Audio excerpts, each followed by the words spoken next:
Everyone, welcome to my channel. और आज की हमारी वीडियो है figure of speech in English में जब भी हम कोई पोएम करते हैं या कई बार हमारे पास ऐसी लिटरेरी डिवाइसेस होती हैं जिनको हमें फाइंड आउट करना पड़ता है और उसमें हम बहुत ज़्यादा पजल हो जाते हैं। कई बार हमें सिमिली नज़र आ रहा होता है, कई बार मेटाफर आ रहा होता है, कई बार एलिट्रेशन, कई बार पर्सोनिफिकेशन। आखिर ये होता क्या है? तो कई बार हम लोग समझ तो लेते हैं बट फिर हम भूल जाते हैं।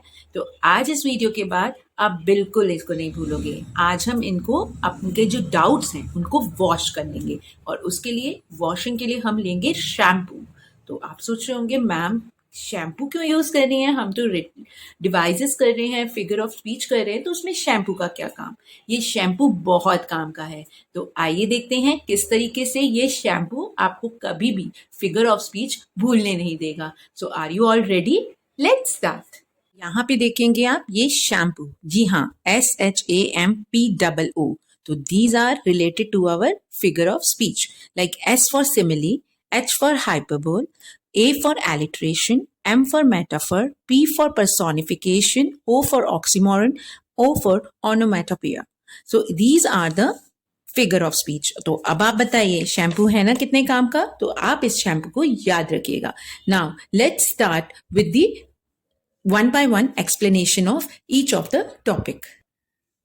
First of all, simile. Simile, it compared two things using like or as. तो like और as जिन sentences में आता है और जब हम किसी दो चीजों को compare करते हैं इन दो words को use करके, वो जो होती है figure of speech simile होती है। For example, Bob is as brave as the lion. She is like an angel. The pizza is as hot as a fire.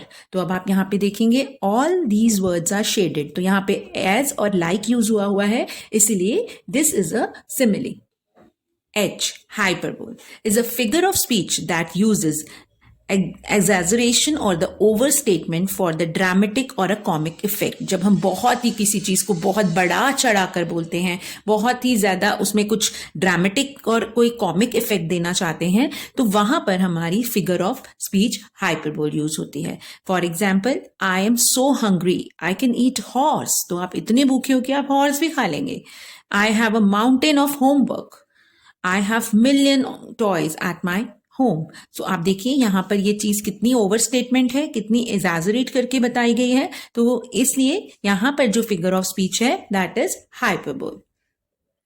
Now A stands for alliteration. Alliteration का मतलब है किसी भी जो हमारे first letter होता है, लेटर का साउंड होता है, उसका हमने रिपीटेशन किया हो इन द वर्ड, सेंटेंस और द कोई भी आपका फ्रेज हो। Like Amy ate awesome apple. तो यू कैन सी दैट यहाँ पर ए साउंड जो है वो रिपीटेशन में आ रहा है। पैटी पिग्ड पिज्जा, यहाँ पे पी जो है वो रेपिटेशन साउंड में आ रहा है। So that is why it is a alliteration. तो एलिट्रेशन कहाँ यूज होता है? जहां पर हम जो साउंड होता है हमारा फर्स्ट लेटर का, उसको हम रिपीटेशन पे रखते हैं। नेक्स्ट हमारा आता है एम, मेटाफर। मेटाफर जो होता है ये भी यूज होता है किसी टू थिंग्स को कंपैरिजन करने के लिए, बट यहां पर लाइक और एज नहीं यूज किया जाता। Comparison of two without using like और as. He was walking encyclopedia. तो यहां पर उसको कंपेयर किया गया है इंसाइक्लोपीडिया से, बट यहां पे ना लाइक यूज किया है ना एज यूज किया है। She is walking dictionary. Her hair was a flowing river. तो आप ये देख सकते हैं कि यहाँ पे कंपैरिजन तो है but there is no like and there is no as, like simile. Now it comes to personification. Personification होता है जहां पे किसी भी नॉन ह्यूमन यानी कि नॉन लिविंग थिंग को एक ह्यूमन क्वालिटी, लिविंग क्वालिटी के साथ जो दी जाती है। For example, this is the cloud is crying. तो क्लाउड क्राई कैसे कर सकता है ना? तो यहाँ पर पर्सोनिफिकेशन है बिकॉज यहाँ पर उनको ह्यूमन क्वालिटी के साथ दी गई है, क्वालिटी दी गई है। The sun smile down at me. तो sun is not a living thing, तो यहाँ पर सन को जो है एक ह्यूमन कैरेक्टर, ह्यूमन ट्रेट दिया गया है, तो यहां पर जो है पर्सोनिफिकेशन यूज होगा। Next comes to oxymoron. Contradicted statement होती है कि जो कि मतलब आप देखेंगे कि कोई पजल्स वाली स्टेटमेंट होगी, like new used car, car used भी और न्यू भी है। Pretty bad, pretty and bad both are opposite, contradicted statement. All alone, all भी कह रहे हो इधर और अलोन भी बोल रहे हो। स्मॉल क्राउड, क्राउड का मतलब ही भीड़ होता है, तो स्मॉल क्राउड क्या होता है? इनसाइड आउट, गोइंग नोवेयर, तो जा भी रहे हैं कहीं भी नहीं जा रहे। तो कॉन्ट्रेडिक्टेड स्टेटमेंट जहां पर होती हैं वहां पर ऑक्सीमोरन यूज होता है। तो आई गेस ये ऑक्सीमोरन वाला पार्ट भी आपको क्लियर होगा।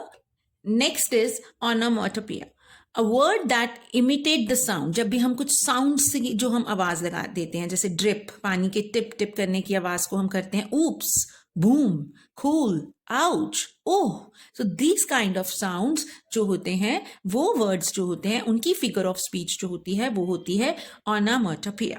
तो ये जो है हमारे शैम्पू, नाउ आप you can see that shampoo का जो है सारा पार्ट जो है वो क्लियर हो गया। और शैम्पू है ना आपके कितने काम का, तो शैम्पू को आप कभी मत भूलिएगा, क्योंकि अगर आपको शैम्पू याद रहेगा तो डेफिनेटली आपको जो है वो फिगर ऑफ स्पीच कभी भी नहीं भूलेगी। तो जब भी कभी फिगर ऑफ स्पीच आए तो आप एक बार जो है अपने डाउट्स वॉशिंग का तरीका जो है उसको एक बार रिमेंबर कर लीजिएगा, और ये आपको लाइफ टाइम कभी भी नहीं भूलेगा।